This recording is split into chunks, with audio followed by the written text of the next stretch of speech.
one of the things that interests me is the how do we do this, which is, and it felt that it might be useful to develop some sort of a resource about how have we all been doing this work that would be helpful to others who may be thinking about how do we take this forward in our region, depending on their roles, which is why we're doing the filming, because actually what we talk about today and what we've been asked to bring will become part of that resource, so it becomes something that actually helps others.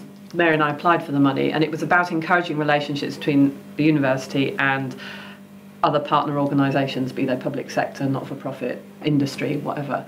So the Conversations for Life social enterprise was an ideal one to kind of partner with.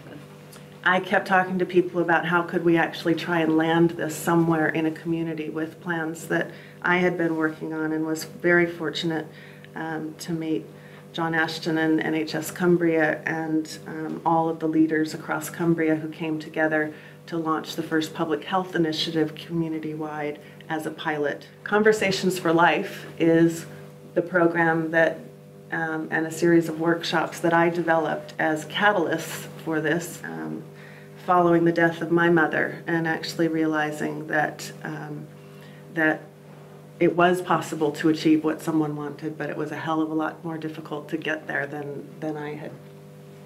And the forms and the information had led me to believe, even with the access that I had.